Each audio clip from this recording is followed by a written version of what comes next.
Buenos días, Venezuela, qué gusto saludarles, bienvenido, feliz inicio de semana. Esto es una nueva edición de Puntos de Vista. Soy Roseliano Díaz Arias, hoy por Eliezer Hernández, quien es enviado especial a Cuba para darle cobertura a la Feria Internacional de Turismo que se realiza en La Habana. Para esta edición conversamos con Joel Hortamoros, quien es candidato a la Asamblea Nacional por lista nacional, por cierto, desde la Alianza del Lápiz. Bienvenido, feliz lunes. ¿Cómo está la campaña? ¿Cómo va esa campaña? Que además es una campaña muy apresurada, muy rápida. Gracias, Roseliano. Y Eliezer, por favor, tráete unos buenos puros de allá de La Habana. Una campaña muy violenta, muy fugaz. Tan solo restan 20 días para el día de las elecciones. Una campaña, además, atípica por el tema de los recursos.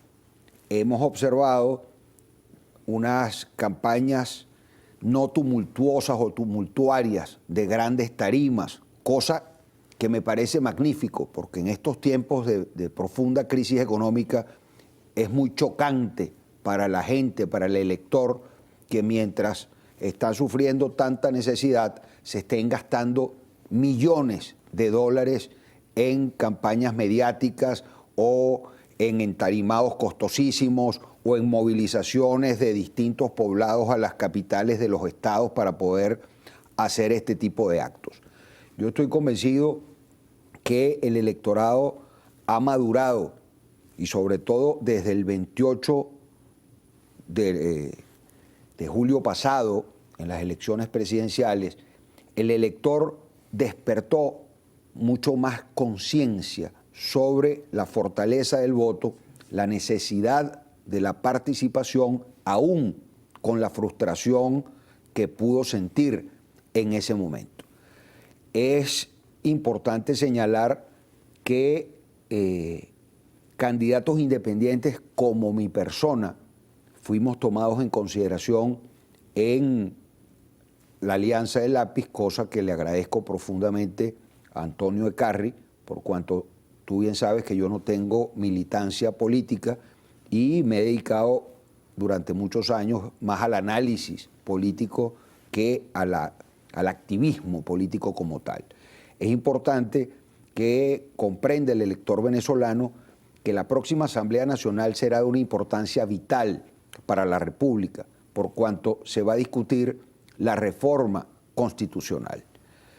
Órgano ductor, el contrato social de la nación. Y el oficialismo plantea la modificación de lo que ellos consideran el Estado burgués hacia lo que ellos denominan el Estado comunal. Y la oposición venezolana tiene que convertirse entonces en el factor de equilibrio para que esa modificación constitucional sea la representación del espíritu mayoritario del pueblo venezolano. Porque la Asamblea Nacional es el foro político. Los candidatos a la Asamblea Nacional no pueden estar ofreciendo algo distinto a cumplir y hacer cumplir la Constitución y las leyes. Así es. Lo demás es pura demagogia. Legislar, pero hay un punto interesante, señor Horta, y es que usted ha dicho, luego de la frustración de lo que sucedió, haciendo referencia obviamente al 28 de julio, que es distinto, porque por ejemplo, el Consejo Nacional Electoral hasta la fecha no ha reactivado la página web, por ejemplo.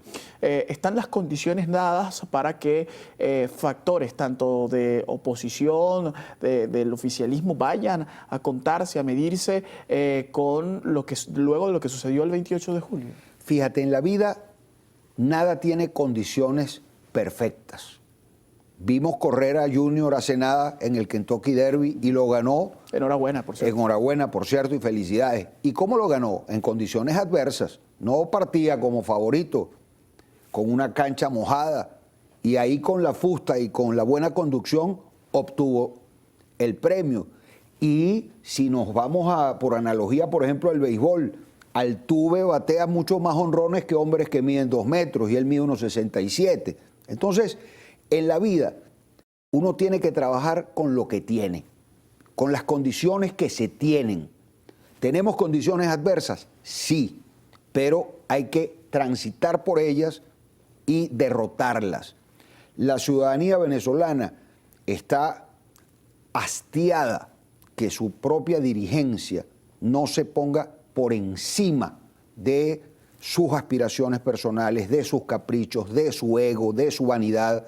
Y estoy convencido que en este momento, donde tampoco logró la oposición venezolana una sola plataforma para postular candidatos, será el elector quien decida cuál es el candidato de la oposición que puede derrotar al candidato del oficialismo.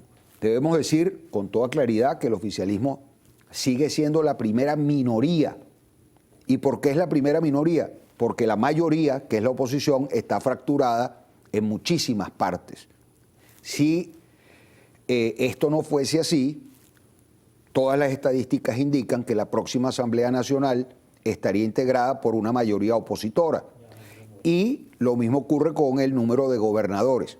Sin embargo, insisto, la opinión del elector va a ser crucial. Los niveles de participación indican también los estudios de opinión que se ha venido incrementando. Se inició con un muy bajísimo 15% y ya estamos más o menos entre un 28-30%. El histórico es un 40%. ¿Y cómo hacer para incentivar el voto en este contexto? Hablándole con claridad a la gente, diciéndole la importancia de no entregar los espacios democráticos por completo a el sector oficialista. Hemos visto que el manejo del poder en manos de un solo sector de la política nacional no ha sido de beneficio para Venezuela, como en ningún país del mundo. El equilibrio de los poderes, la alternancia en el poder, el intercambio de opiniones, de criterios, de visiones sobre la economía, sobre la educación, sobre la alimentación, sobre la agroindustria, sobre la petroquímica, sobre los distintos ámbitos de la vida nacional, es fundamental para que un país avance. Venezuela no termina de entrar en el siglo XXI, no terminamos de entrar en el nuevo milenio. La política venezolana actual se parece mucho a la del siglo XIX. Cuando estudiamos la historia reciente, nos damos cuenta que hicimos un salto no hacia adelante, sino más bien hacia atrás. Tenemos justicia social, tenemos justicia entre todos los venezolanos, tenemos mejor educación, tenemos mejor salud. Eso es lo que tenemos que preguntarnos.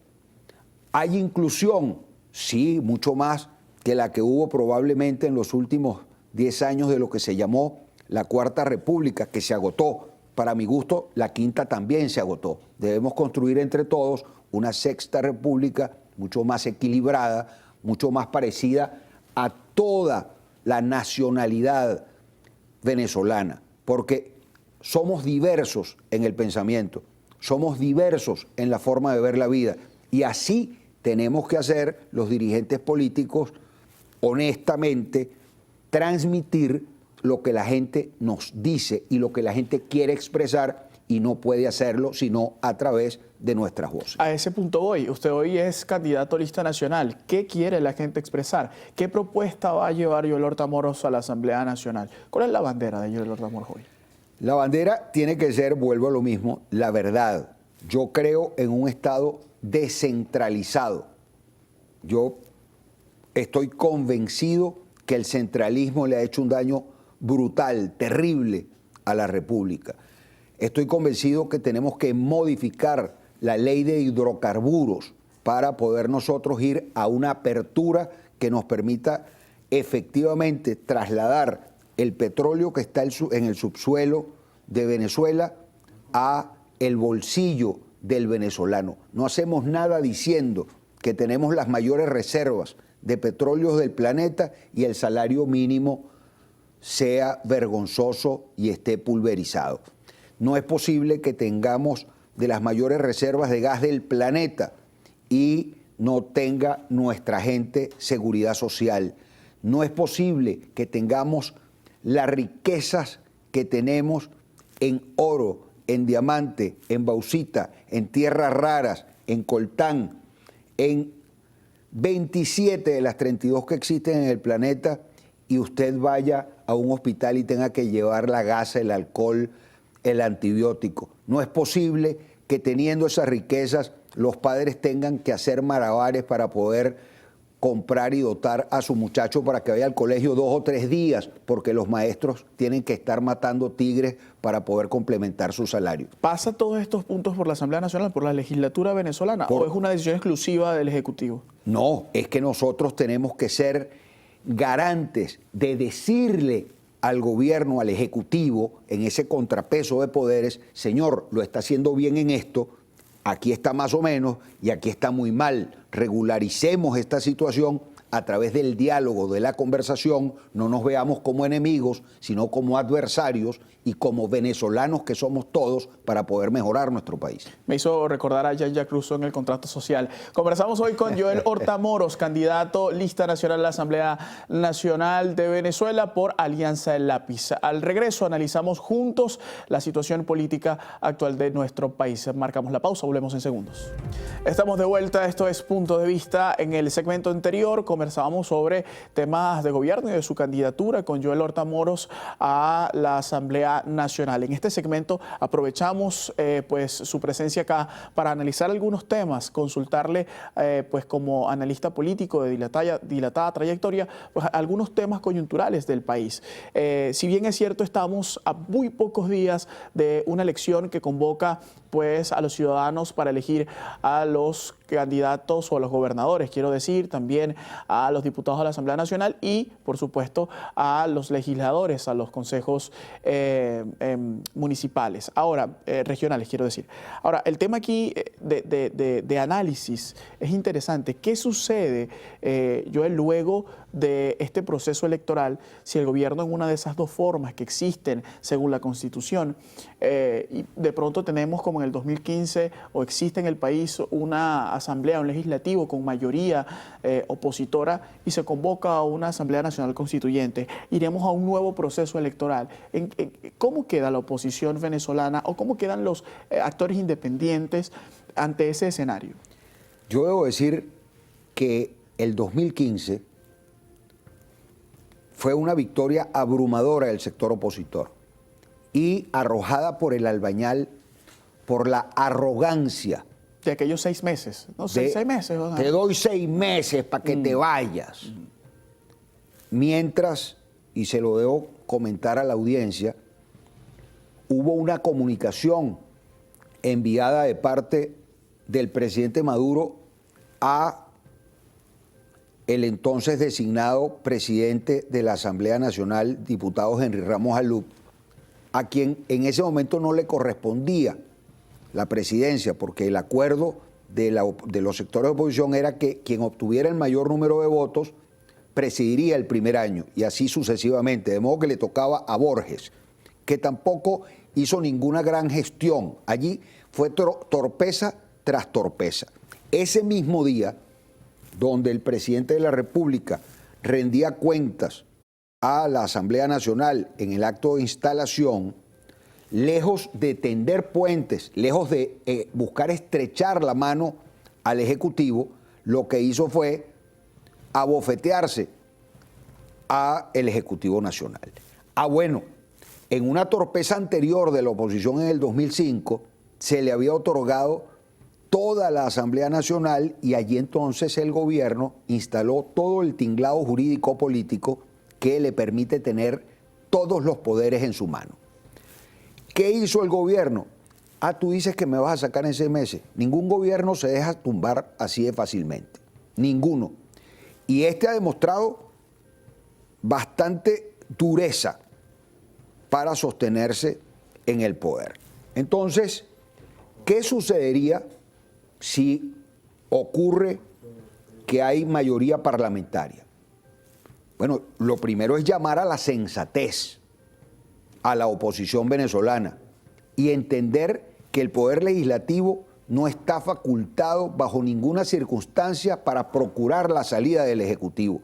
¿Y cree que suceda eso? Porque hasta este momento hemos estado como la canción del maestro Simón Díaz, como el Caraván, que si tú, que si yo, que si no, y tenemos 25 años en este proceso y no se ha alcanzado un consenso. 25 años de fracasos de la oposición venezolana, y eso es muy triste decirlo. Debo manifestar que el gobierno en los últimos años se ha sostenido más que por sus aciertos, por los errores de la oposición venezolana. Y eso tiene que ser un llamado a la reflexión de la dirigencia de los partidos de oposición, porque todos son muy pequeños.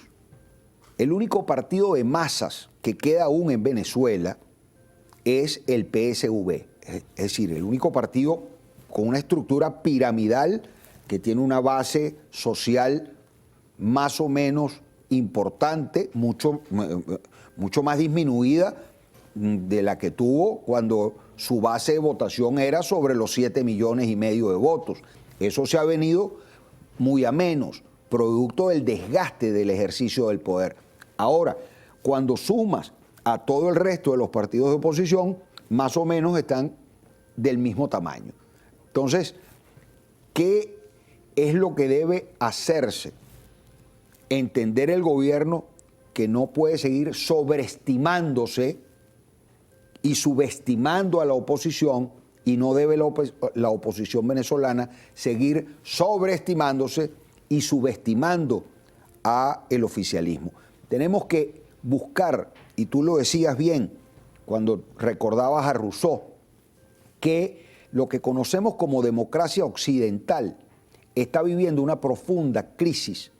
Fíjate que, por ejemplo, en Euroasia, ahí no tenemos, en el caso de Putin, no tenemos un presidente de Rusia, tenemos un nuevo zar. En el caso del presidente chino, no tenemos un presidente chino, tenemos un emperador chino. Y ahora en el caso de los Estados Unidos de América, no tenemos un presidente, tenemos un rey. Y Venezuela, lo han manifestado voceros importantes del oficialismo, está en el tránsito, en la búsqueda de lo que ellos denominan el socialismo del siglo XXI, que pareciera aún una interrogante, pero tiene toda la intención de girar hacia la democracia euroasiática, hacia ese modelo, más que a la democracia occidental, por cuanto las revoluciones todas históricamente se han quedado estancadas en el proceso de la sustitución de las élites. Es decir, la élite política se convierte en una nueva élite como la que tenemos, la militar y la económica. Así pues, esas nuevas élites se aburguesan y por eso la sustitución del Estado burgués es tan complicado. Por eso no se ha dado prácticamente en ninguna parte del mundo. A mí me llama poderosamente la atención, viendo las campañas electorales de los candidatos oficialistas, y tú ves a los candidatos a gobernadores con un gentío que los rodea, ¿qué tal? Y dando codazos, cuando debe ser todo lo contrario.